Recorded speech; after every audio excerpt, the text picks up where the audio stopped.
Hello, hello, hello. Welcome, everyone. Welcome to today's webinar. We are so exceptionally excited and happy that you are joining us for today's topic, promoting mental health and wellness in the workforce to avoid burnout.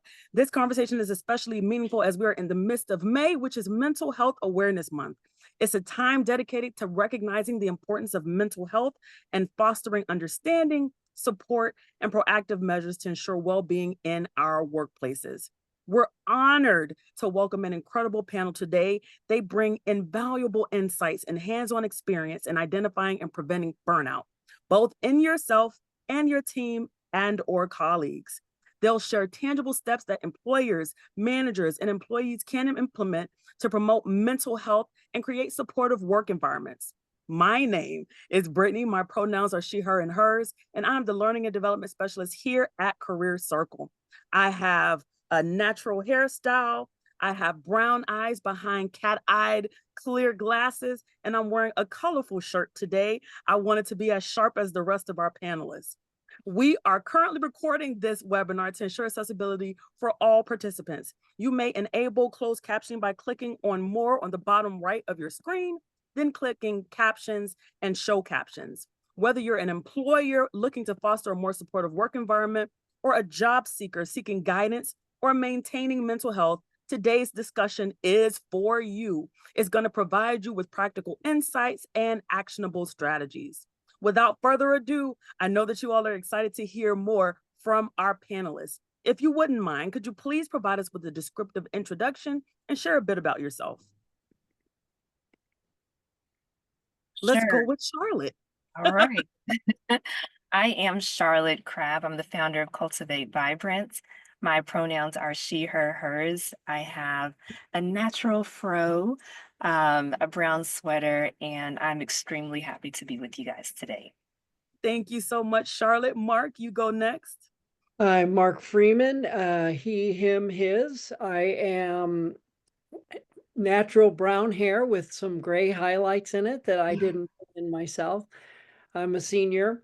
My company is then my name, Mark S. Freeman and Associates. I do mental health counseling and marriage and family and organizational behavior. So I kind of cross a lot of areas where people are leading, employing, and coaching them. So Absolutely. Thank you so much, Mark. And last but certainly not least, Kayla, can you introduce yourself to us? Give us a little insight into your background. Yeah, absolutely. Thank you so much, Brittany, and thank you for bringing all this energy. I love it. I am Kayla Lunzinski, she, her. I've been with Allegis Group for 13 years, and I run the employee well-being program and leadership development in the talent and organizational development space. I am a Caucasian woman with brown eyes. I have ash brown hair, got some style loose waves happening in this hair. And I have loose earrings with a little bit of fun personality to match the outfit that I'm repping today, which is a purple blue blazer. And I'm hopeful to have a warm smile and invite you all to listen in. So excited. All righty. I'm so excited. Let's get started with the first question. And this is for all of the panel. Question one, to start our discussion, what are some signs of burnout in the workforce that can help educate people on recognizing it in themselves or their team members? I'm going to go with the opposite. Kayla, you're first. All right, awesome. I'll take that. So there's a few things that you could look out for. One of the most obvious and visible ones is turnover, right? So when you start to see people that are leaving the organization, that is kind of a red flag warning sign of why, and checking in and understanding and really doing your due diligence to find out what's going on and what that's happening. I'll leave one more that is probably more of like the silent one, but it's like silent but passive, is when you start to have some of that behavior that's like a little undertone or some undercut verbiage and language that happens, like oh, I thought I was going to be assigned to that project. It may come off a little more passive aggressive, and you may see some abilities of, I'm gonna, take off today, or I'm feeling sick, that sort of thing. So some of those signs as well. Absolutely. I would love to hear more about those undertones. When you talk about those undertones specifically, are you saying like the person is I guess trying to uh identify what in themselves, like how do they rank with an employer? Like what exactly do those Yeah. undertones tell us? So it's tied back into their ability to really connect into their value to the Mm, organization, mhm, right? And so they might just be that burnout feeling really might just start to um, really invade that inner critic language that starts to happen. mhm, And so you start to kind of see it more present in how they present themselves when tasked with different assignments, or they're being asked to support something. It's like, okay, well, I don't have time for that right now, mhm, even maybe, right? mhm, So mhm, you just start to see a little bit of that like cutthroat ish, but it's still passive, right? mhm, And you mhm, still feel it as a leader or as a coworker or colleague. Like you still mhm. feel that energy flowing through. So yes. Absolutely. Charlotte, Yeah. what are your thoughts? I'll answer, I guess, by way of story. I would say about 4 years ago, I was um, incredibly successful at what I was doing, and I was emotionally unwell. And at that time, I knew that I was seeing uh, work that I had been working on for the past 4 years come into fruition. But I was also experiencing a deep resentment that what it took to get there, I didn't have what it took to sustain it. And Mhm, so the things that I enjoyed doing with the job, the ways that I showed up, the way that I could be patient with people in the job, I just didn't have. And a job that I was doing for a number of years, for the first time, I thought to myself, I can't do this. Like, I'm thinking of quitting. And so I think that was the on ramp when I really started to see burnout starting to come up.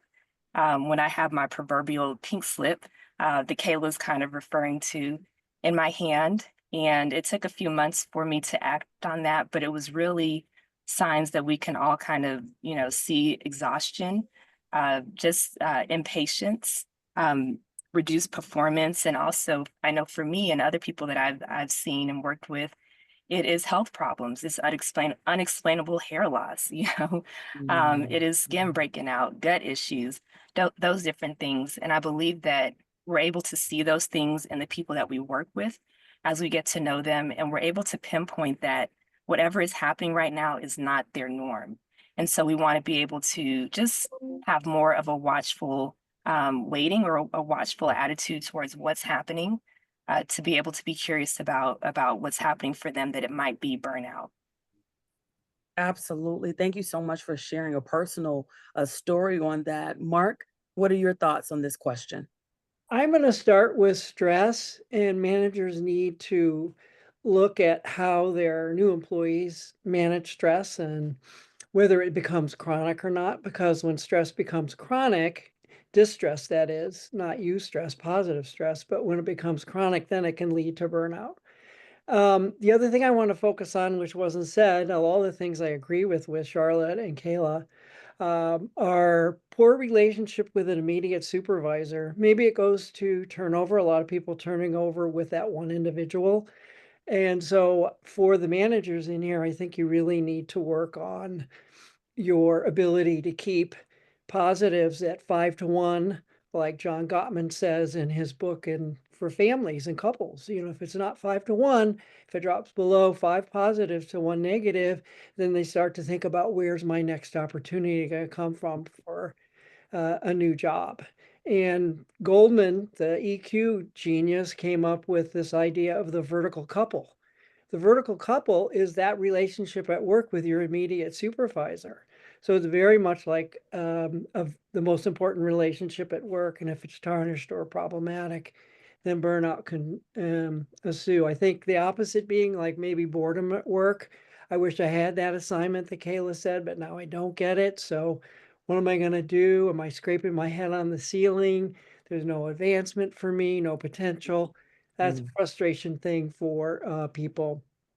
I think the signs that I see for burnout is stress, distracted at work, unfocused, limited interaction with others, less productivity, changes in behavior where you saw before, to Charlotte's point, where it's like, hey, it doesn't seem like it's the same situation. And it's really incumbent upon the immediate supervisor to pick up on that. So calling in late, melancholy, being tired, all those things are important things to have a crucial conversation with someone about that there's a trusted individual in the company. Thank you so much, Mark. And let me just say, y'all are resonating with the people on this call. I don't know if you're seeing these popping up for you, but I'm seeing some questions and I'm absolutely seeing where people are sharing their own stories. So that makes me so happy that people feel safe in this moment to be able to share. And it's through what you've already done in the first question. So kudos to you, and you all please continue to feel safe in this space to be able to share your stories and to ask questions, because nowhere else are you going to be able to have this amazing group of subject area experts to be able to give you insight like they are. So thank you so much for doing what you all are doing. This is such an important conversation that we're having. And we're going to move right on into the next question, which is for all of you. Okay, so the next question is, what role does leadership play in establishing and maintaining a culture of care within an organization? Now let's see who, Mark, you're Oh, up. making me go, okay, I'll go. Keeping it interesting.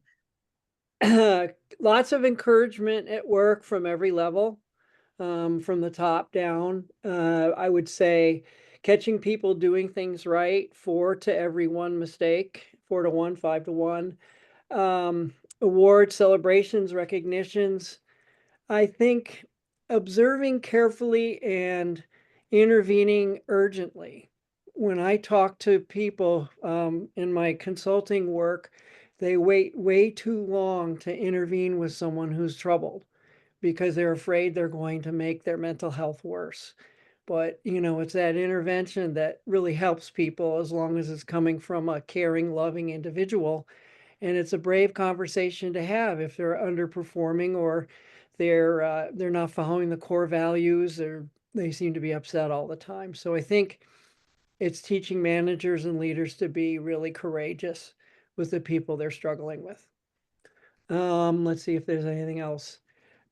Yeah, just I think establishing a trusting relationship that's transparent with your direct report.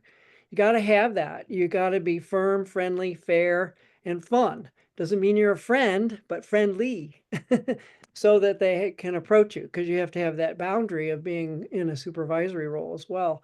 But I think that's when they feel safe enough to come to you.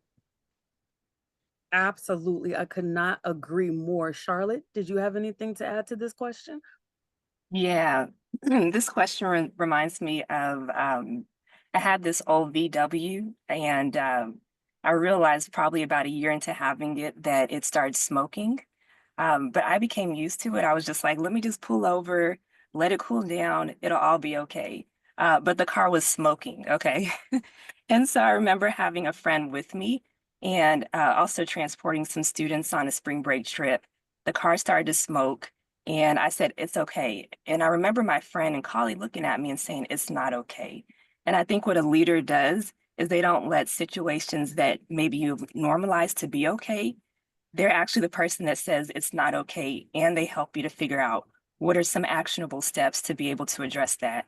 And so, with our organization, we talk a lot about wellness and working well. And so I like to think of it as an acronym. W is for watch for what's going on. E is for examine where the problem is coming from. L is for listen to what the people are saying through feedback loops, through one-on-ones. And then the last L is for lead with intention, co-create a plan of care for the person that you're leading. So it's not okay to have a smoking car, and it's not okay to have a smoking employee as well, but co-create a plan with them for their care. So can I just say I'm jealous that I didn't come up with that myself? That is so good. Okay, I'm gonna remember well. I am going to remember well. Kayla, what are your thoughts on this? Oh, love well. I love that. I want to use that. Next time I'm in a room with leaders, I'm definitely sharing that, Charlotte, and I'll give you the kudos for that. Um, I, uh, I I think all of the things that you've both shared are so incredibly important.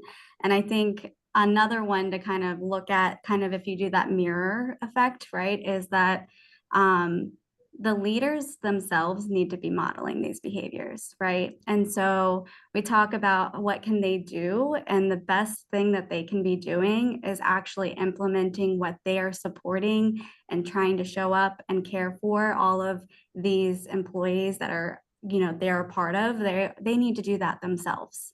And so, do those check-ins with the self. Take the time that you need to de-stress, whatever that looks like. Take a minute to breathe.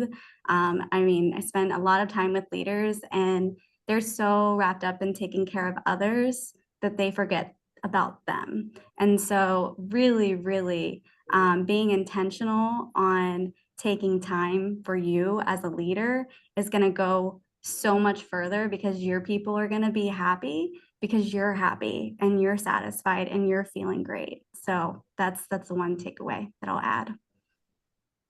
Absolutely. What insightful responses. My next question, I'm going to tell you all what order you're in from the beginning. We're going to go with Kayla, then Mark, then Charlotte. So for this question, it is, how can job seekers identify organizations that are committed to establishing and maintaining a culture of care within an organization?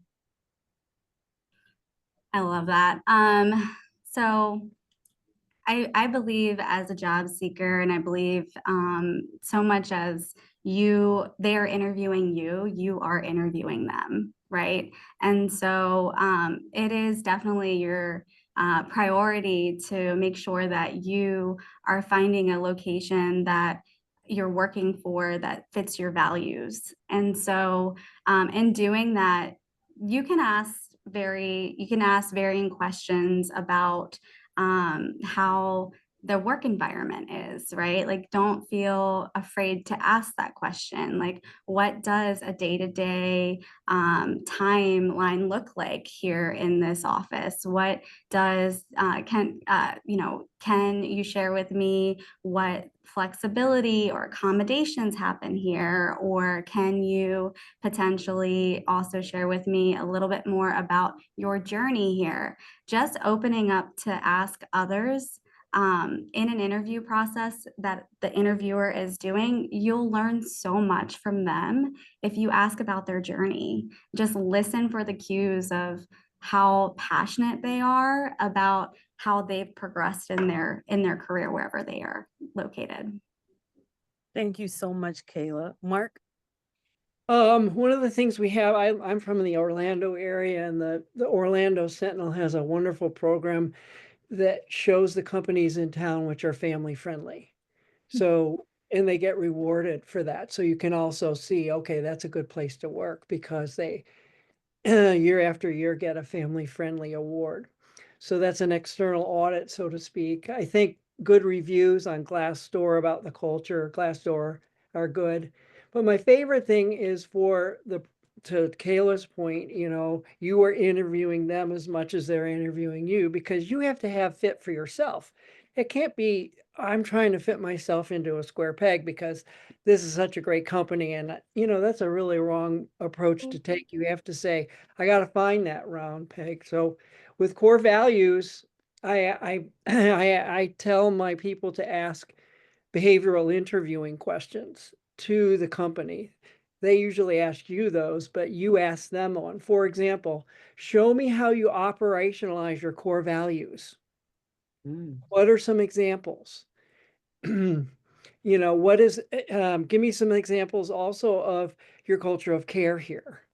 And if they go, "But what do you mean?" and they stumble and there's no stories, then it's cliche. It's not depth.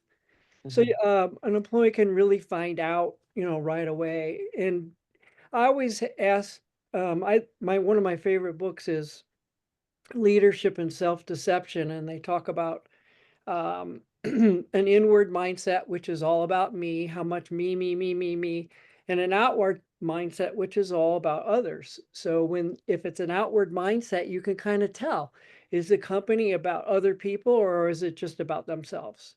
So it gives you that kind of framework to find out if it's a selfish company, I'm probably not going to be happy. Absolutely, Mark. Thank you so much. And Charlotte? Yeah, I'll just add to what Mark and Kayla have said. I have a friend, she recently interviewed for a teaching role, and she was telling me that she didn't want to work at a school that would only be teaching for like a test, a state mandated test, because of the stress that she was under. And she knew that the next teaching role she would be in would be one that really cared about the students holistically. And so I think about what it looks like to care well for yourself. And y'all know I love an acronym by now. So when I think of care well, I'm thinking C, clarify your values and name your boundaries. I know that for her, a value for her was that she cared about her well-being. And so the boundaries that she was going to put in place were going to be comparable to that. And then the second letter, A, is assess the role. I used to have a job that I worked at. It was a 20-minute drive, but in peak traffic hours, it was an hour each way. I didn't like the job enough to do that. And so it made my job a little bit more difficult. And so I think really considering what all goes into that role as much as you can in an interview, or review your support and your systems to what Mark said. And then also E, evaluate the culture. And I believe Kayla spoke to that. What's the leadership style? Is it a match for you? How long have people stayed around? And even for your the person that you're directly reporting to, potentially, what is their career trajectory? Are they helping to stay here in that same position for a while? Are they excited about it? Are they looking for their next move? Like, how does that play into the culture that they're going to help create? Because to Mark's point, that is the direct relationship that will have the most influence on your job. So care well. I love it. I absolutely love it. And let me just say, my colleague is saving the day in the chat and wrote down for our wonderful viewers what those separate letters meant in that acronym. So thank you so much to my colleague for making that available to our viewing audience. All right, this next question is for you, Mark and Kayla. How can organizations balance the need for high performance with the need to support employee mental well-being? Go ahead, Charlotte. Feel like. Yeah, I can speak to that. So, sorry, Brittany, what was the question? One more time. Just want to make sure. Absolutely, I can do it. I'm going to do it a little slower. How can organizations balance the need for high performance with the need to support employee mental well-being? Yeah. So it's once again, incredibly important for leaders to be taking care of themselves. So with high performance and like big mission critical types of projects that are landing and taking place, taking those breaks, right? So making sure that your employees are taking those breaks, making sure that they are really checking in on how their stress level is, especially when we love a good challenge, right? But sometimes that challenge can step into not acute level stress anymore. And we're in, some extreme stress and our body's really feeling it. So those check-ins, definitely. But I would also add in there that there's a component for the organization to also potentially add in some ability for them to have some some engagement activities, right? So like whether that is like stepping into giving back to the community, or whether that is stepping into being able to do some kind of learning environment of some sort, something that really allows them to just exercise a different part of their brain to be able to balance like that pressure and that high stake and still have fun while doing that. So yeah. Absolutely. Thank you so much, Mark. Well, while it's hard for a company to do this, but I think it's important for every manager to be aligned in doing the same appropriate good behaviors with their direct reports through a training cycle for them as managers, which would mean, you know, I like Monday morning leadership a lot, which is, 8 lessons to make your management really amazing. And I think that's really helpful. We did that in an organization in California and trained all the managers so that we knew at least they had the template to do the right thing. And then a lot of times we got feedback from the employees that, what'd you do to so and so? He's so much better now, or she's doing really, really great with us. And I think part of it is that they need to know what burnout looks like. They need to know what too much stress looks like. They need to know what mental health issues need to be addressed so that they're keyed into that and they have observation on that. So I think that's really critical. The other thing is that when my daughter worked at Rollins College here, where I went and I worked, and she was a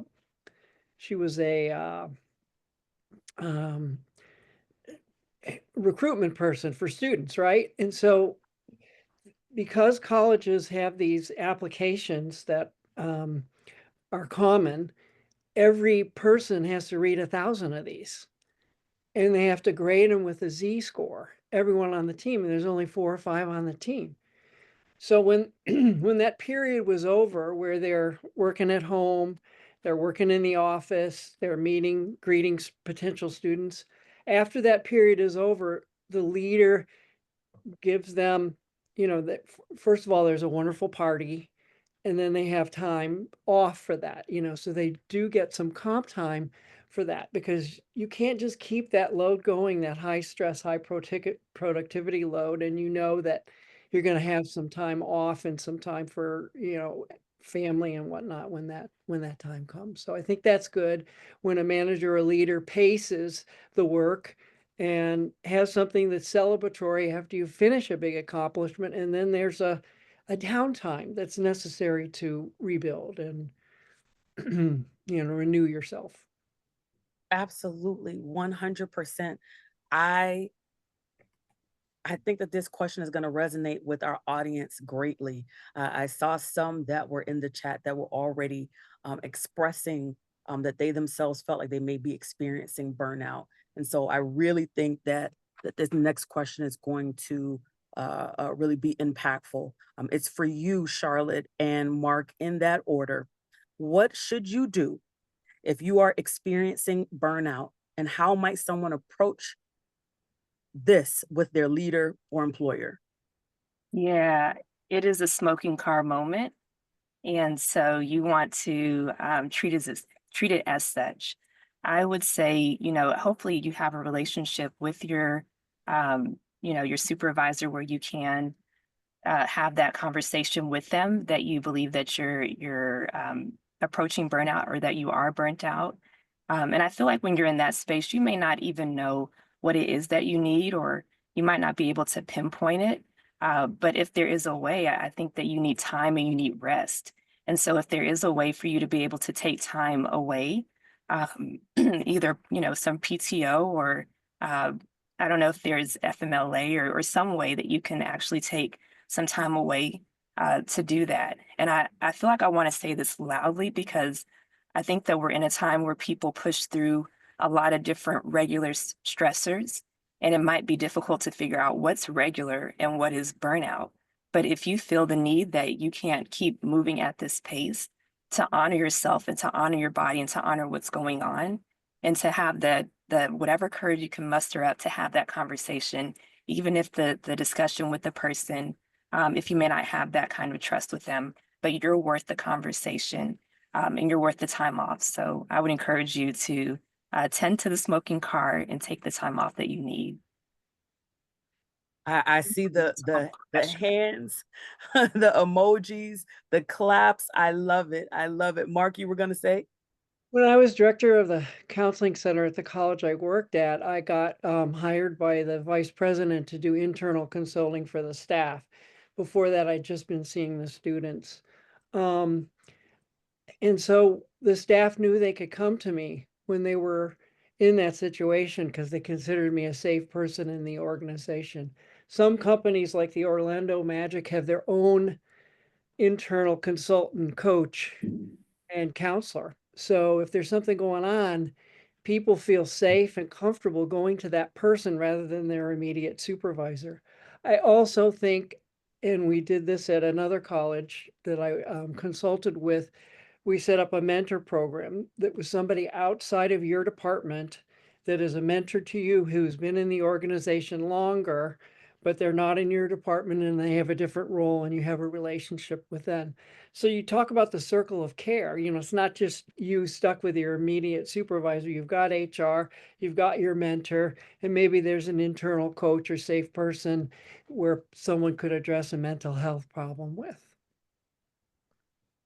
Absolutely. Absolutely. I want to pause for the cause and let the audience know that we will be addressing some of your questions towards the end of today's discussion. And so please feel free as we are going through this conversation. If there's something that resonates with you, keep putting those emojis and letting us know that you hear us and that there have been some mic drop moments. I know I've had some. I saw someone say they had goosebumps, as well as if there's a question that maybe we have not asked at this point, we absolutely are here for you and want to hear from you to be able to give you exactly what you need. All right. With that, the next question is for the entire panel.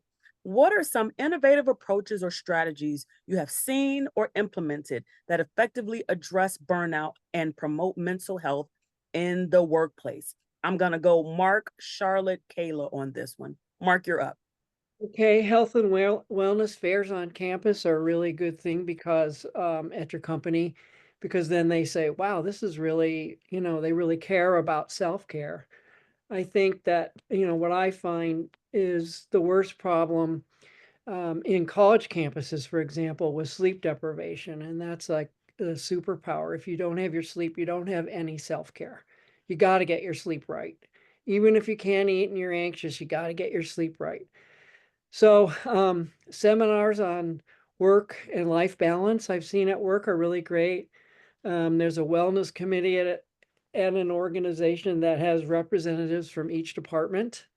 Signs of burnout workshops. Use your EAP, your employee assistance program. You usually get 3 to 4 or 5 sessions for free before you have to go out and maybe pay for yourself or use your insurance. Yeah, those are all great. Just adding to the list, I would say I love hearing my friends say during the summer they have summer Fridays, where they can take that off. So we always plan stuff together during their day off. Gamify your well-being activities. So if I call my mom at 9 o'clock, she's like, I can't talk to you. I'm entering in my well-being stuff. So gamify your well-being activities as a company. Utilize ERGs as third spaces for places as spaces for belonging, sorry. And just knowing that that space of belonging also helps to reduce your stress. A bit more of a radical idea, but if companies are offering long-term sabbaticals, the longer an employee is with an organization, I know that that was helpful for me to take a longer term off and know that I would still have a job to come back to.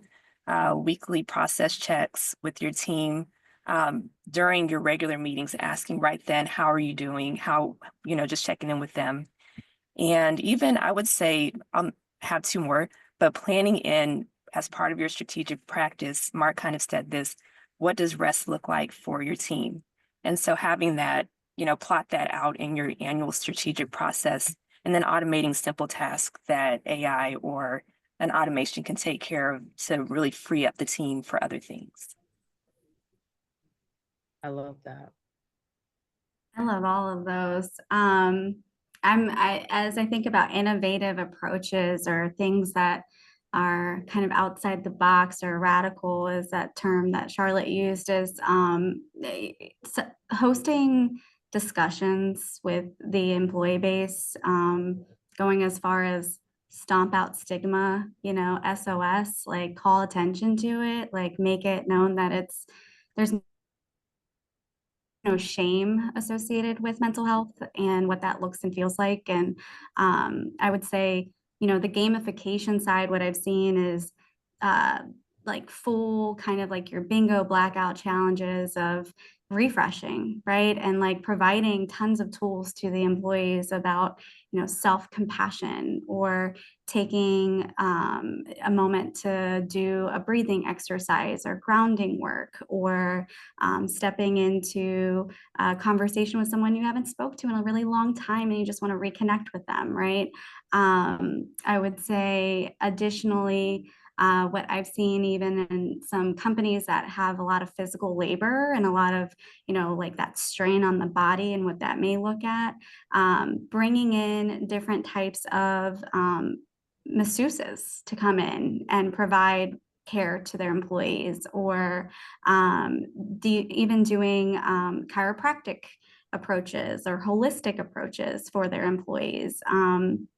I've seen something along the lines of all company stretching hour. So no matter where you are, if you're on the field or you're in the office, whatever that may look like, everyone stops for 30 minutes to take time to fully stretch every part of their body that they need to. Right. And so just allowing and giving those sorts of things a space during the workplace and permission for the employees to do that makes such a huge difference.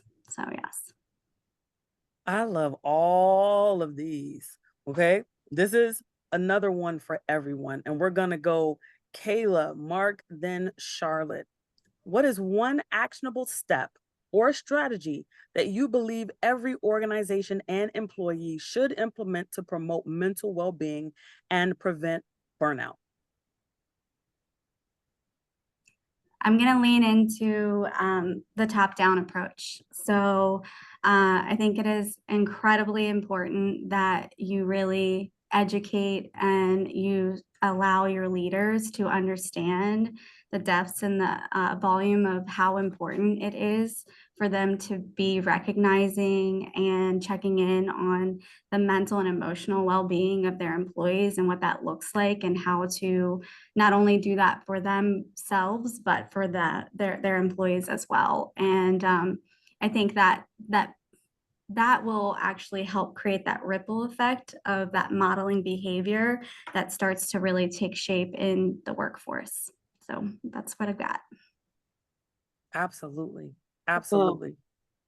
great ideas. I loved your discussion about Sigma. I was going to say about that.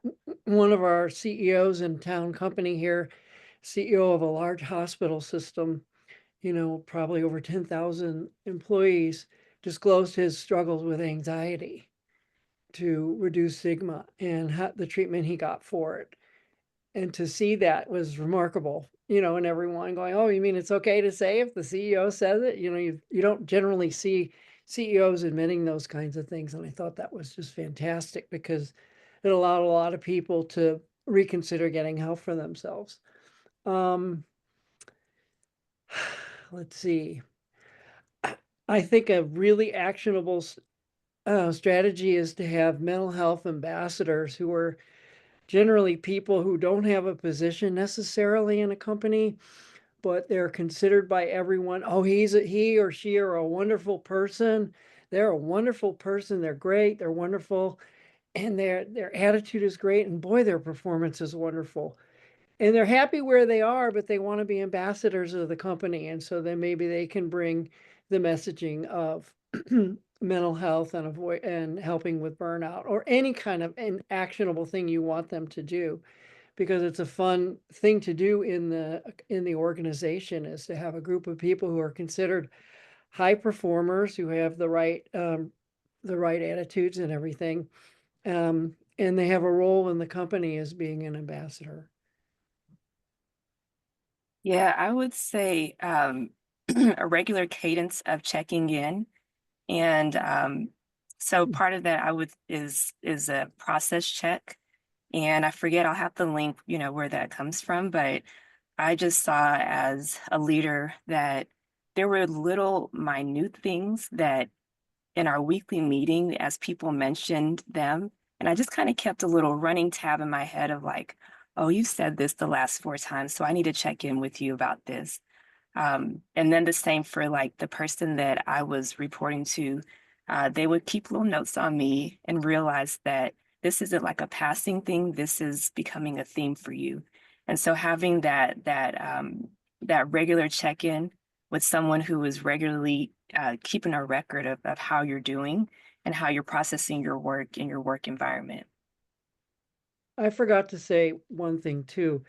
There is a leadership academy in two organizations I worked with. One that I helped get started, and that was great because everyone was a leader. We had people from facilities and maintenance, we had people from all over, and the cross fertilization in the organization and seeing all these different people allowed them to have connections when they needed help with something.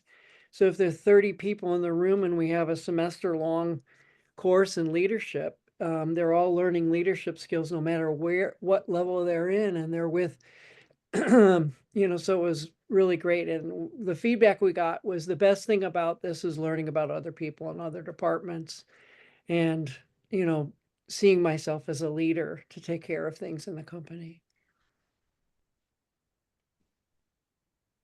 So I appreciate you adding that additional bit of context. And I am looking at the time, y'all, and y'all, it's been 41 minutes.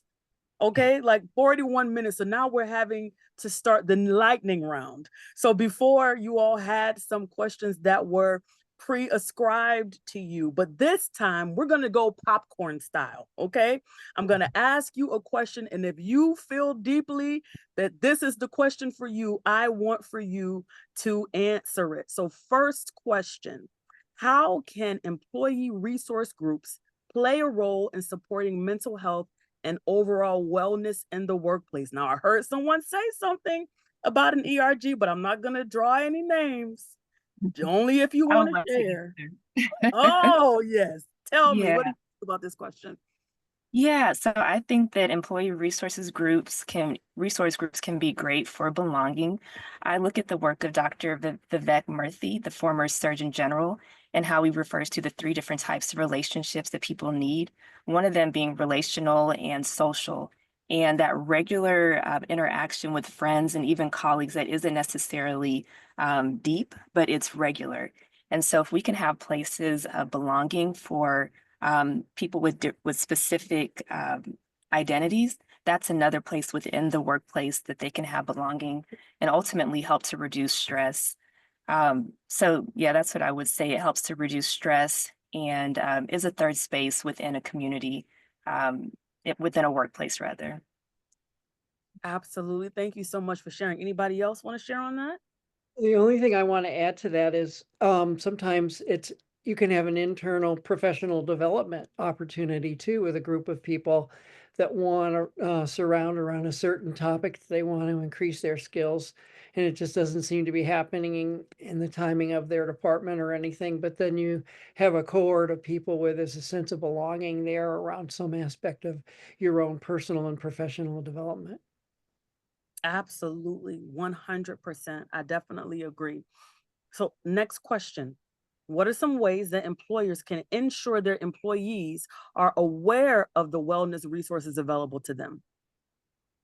I can definitely speak to this one. Feel like I'm a marketing guru in the making.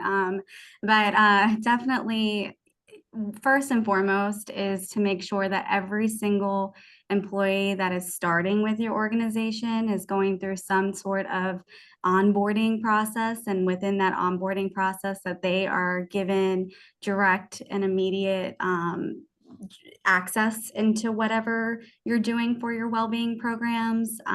It's important that it's live in your internal networks. So if you're having internal sites, really having that built out and designed and intentional, that it's one, visible on that homepage, and two, that it's tons of resources in there that are going to help support them go down the paths of, I would say, even each well-being pillar, right? Like if they're curious about mental health versus they want to know more about career well-being, like really being able to navigate easily from a user experience into that site to gain all of that access.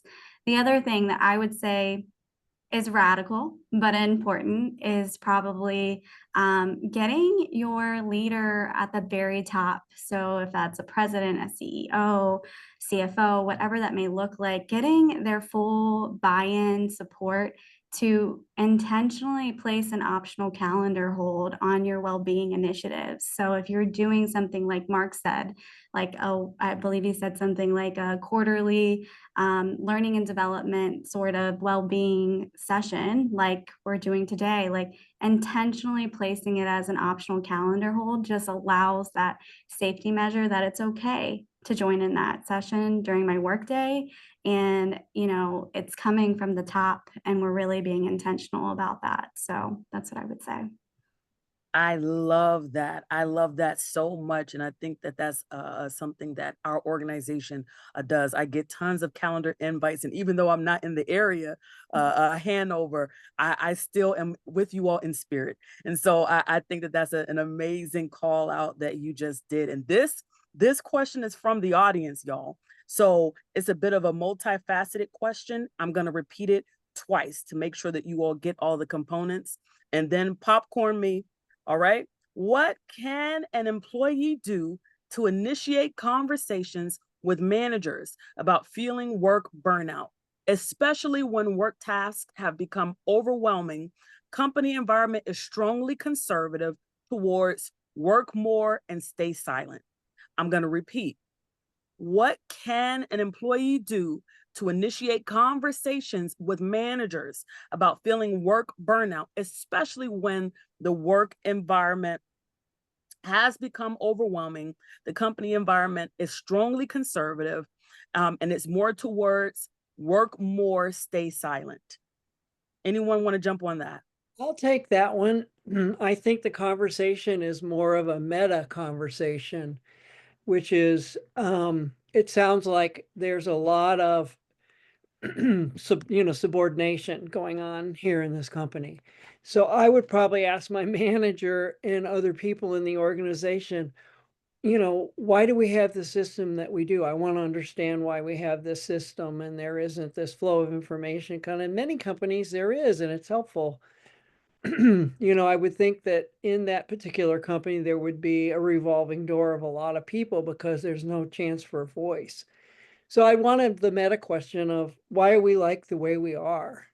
It's unusual for me. Or, and if you get your response back is if you don't like it, leave, then you kind of got your answer. Because it's subjugated environment.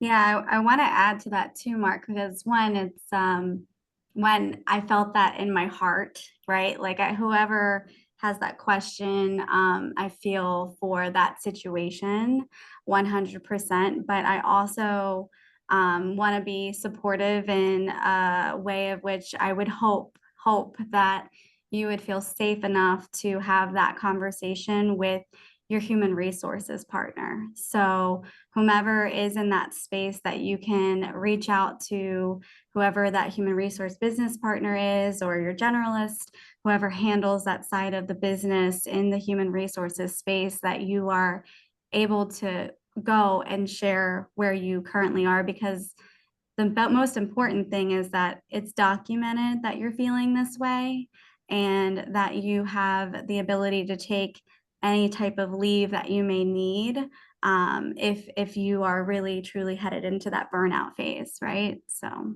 yeah. Absolutely. Was And that it? I sense fear, Yeah. if you're in an environment where it appears that your colleagues and your peers are fearful, that's a big red flag. I'll just add this. I think one thing to think about is, as you're in these environments, sometimes, you may have to stay, be it because of, life circumstances or money, but asking yourself, how can I care for myself in spite of the situation that I'm in? So what kind of rest rhythms can I create for myself when I know that there's a good part of my life right now that's going to be incredibly stressful? What does it look like? One of my colleagues, with what I'm doing now, she always encourages us to think of 5 minute, 1 minute, and 1 hour. 5 minute, 1 hour and 1 day's rest, what could that look like? And dream about that so that you have that internal support and that agency to create what it is that you need until you can change your situation. Oh my goodness. When I tell you I love that response, I think that oftentimes the initial knee-jerk reaction is that this isn't the place for you. But everyone's life circumstances don't allow that to be the case. And so I thank you so much for giving a different perspective, because I and so many others may not have the ability to say, oh, I'm done with this. This isn't feeding my soul. And so I'm walking away. Okay. And so thank you. Thank you. Thank you. Thank you for that insight. And y'all, we only got 10 minutes left. I cannot believe I it. think Okay. a mental health therapist who is iconic here in the US, she said, pretend you're in the French underground and you have to find your ways to make your way out of the situation where you're safe in the French underground, but you are, doing things to move the ball ahead about your freedom, little small things. So I think that was it's a good analogy for a situation where you can't leave, is that, how do I Absolutely. survive? And the French underground they did so well in that because they never lost their spirit to rebel against a authoritarian figure. Absolutely. 100%. I love that analogy. Kayla, it looked like you wanted to say something. Yeah, I have one more that I just thought about, and it's so incredibly important in any work environment that you're in, but having that buddy system, right? There's someone that you're also going to be sharing that same exact environment with, right? That you can really lean on it. If it's not that leader relationship that we talked about earlier being so important, having a colleague, someone else that is your buddy and living through the same experiences as you in that organization just creates so much more just relief in a way, right? Like you're able to connect with them, share with them, vent with them, and doing that like really helps to kind of survive, as we're talking about survival and what that looks like, right? So yes. Let me just say, y'all are bringing in the nuggets. Okay. And we have 8 minutes, 8 minutes, and we have such good questions. Okay. So we're really going the lightning round because I want to get to all these questions by 1:58 and a half. Okay. So, what if HR is your direct supervisor, small nonprofit life? How do you know when it's time to leave versus talk to leadership? Could you say that one again? I missed the first part. I got you. What if HR is your direct supervisor, in quotations or in parentheses, so small nonprofit life? How do you know when it's time to leave versus talk to leadership? Yeah, I'm a strong proponent of like self-reflection. So going back to the care plan, clarify your values and your boundaries, assess your role, review your support, and evaluate the culture. I think that, I remember a therapist, her name is Kobe Campbell, and people would ask her, how do you know that it's time for you to go to therapy? And she would say, you'll know when you can't get over what you're going through, like you will make the call. And so I think we each intuitively know when it's time to leave, but I feel like it's both and. What do I need to stay? And how can I find the courage to have the conversation? It sounds like a lot of people feel disempowered to have those conversations, and that's intel for you. Maybe I need to start building my raft off of, this company. I'm not quite sailing away, but I'm building it. I'm dipping it into the water because I'm getting ready to leave. So Absolutely. Absolutely. Anyone else? Mark? You have to be true to yourself, and I really agree on the reflection piece is number one. And the second is you need to go talk to leadership before you leave. You just can't quiet quit because you won't like that you didn't do that later on, chances are. If you have a voice and it's been subjugated, you want to have that voice later once you do the reflection and see which is the way I should go. But if you don't do the step to let leadership know, how are they ever going to know that HR is problematic? Hmm. I love that. I love that so much. And it reminds me of that comment that was said, you are worth a conversation. I will tell you, personal story, 30 seconds max. I had a situation where I had a boss that created a hostile work environment for me. And I took it and took it until I couldn't take it anymore. And so by the time I walked away, I had documented all the things that had happened. And felt like at this point, I have nothing to lose. I don't want anybody else to go through what I went through. And so I had a conversation with higher leadership about what had happened. And that was exactly what you said, Mark, was exactly what they said. Why did you endure all of this? And now there's nothing that we can do in order to get you to stay. We could have mitigated these things before now. And so that resonated with me. The whole, you are worth a conversation. You are worthy of someone acknowledging your feelings and having the opportunity to course correct. Oh, this is such a good conversation. And we only got, oh my gosh. Okay, what can someone do to manage the mental health pressure we have during job search and unemployment situations? Anyone want to take that one? I think you have to manage your self-talk because it feels like a very rejecting experience when you don't get an interview or you don't get a call back or your resume is ignored or whatever you're going through. And I think that that's really important that you can't let yourself go down a rabbit hole of negativity and about yourself. And so you need to have a support person in your life that hold you up in this time of pressure on yourself, or particularly when looking for a job and you're unemployed. Anyone I else?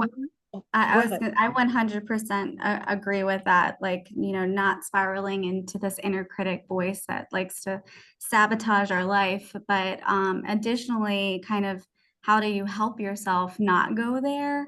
What are you doing to introduce more of that optimism in your life? And what does that look like? And it is staying in the cycle of things that are in your control, right? Because someone viewing and clicking on that resume or a computer system pulling you from the top list or whatever that may look like is not necessarily all in your control. And so what are the things in your life that you can control, and how can you implement those into action and make sure that you're doing those things day in and day out?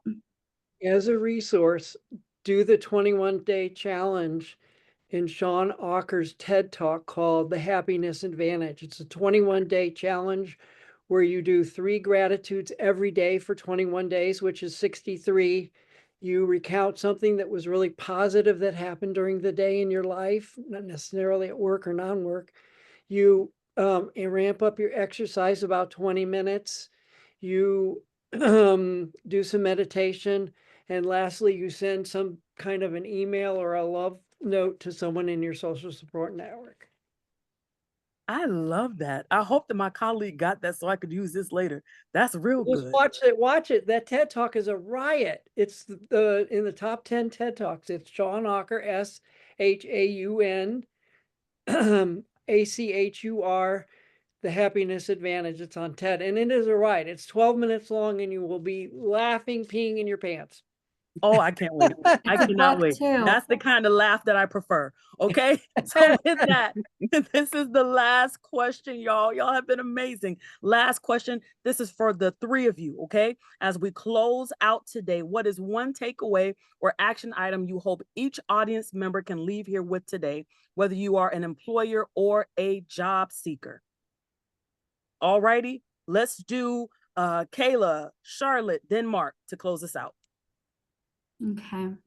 I would say one action item from an employer perspective is to seek the support of your top leaders with well-being and the importance that it offers to your organization and the employees that are all employed there. An action item to a participant in the employee seat, I would say do one of those action items that Mark just talked about, like start that journey, right? Start it now. Thank you so much. Charlotte? Yeah, I would say, I think I would go back to an early question, just um, for the employer, having a regular or leader, having a regular rhythm of checking in with themselves, checking in on the people that are on their team, and just having a feedback rich culture. And for the employees, having their time of self-reflection and figuring out what's working, what's not, and how they can advocate for themselves. And make rest a part of your life. This is good. Mark, close us out. Okay, for leaders, I think they need to use this acronym because integrity is their most important leadership skill, which is DWYSYWD. Do what you say you will do. Mm. Okay, so that's my acronym. Sorry, it's not as pretty as well or well care. I'm an old guy. I can't think of those things. You're smart. And I guess for employees coming in is you have to have an attitude that you're going to give 10 efforts to the company for every one thing that you have to ask for. So pretend the company's like a bank and that you're going to give 10 because they're paying you and they're expecting high performance from you. So give to a 10 at a rate of 10 to 1. If you have to take that one, something happens, mom's getting sick and you need 5 days, you can do it because you've put in that 10 to 1. And that's what employers are interested to see. Will you give me 10 to 1?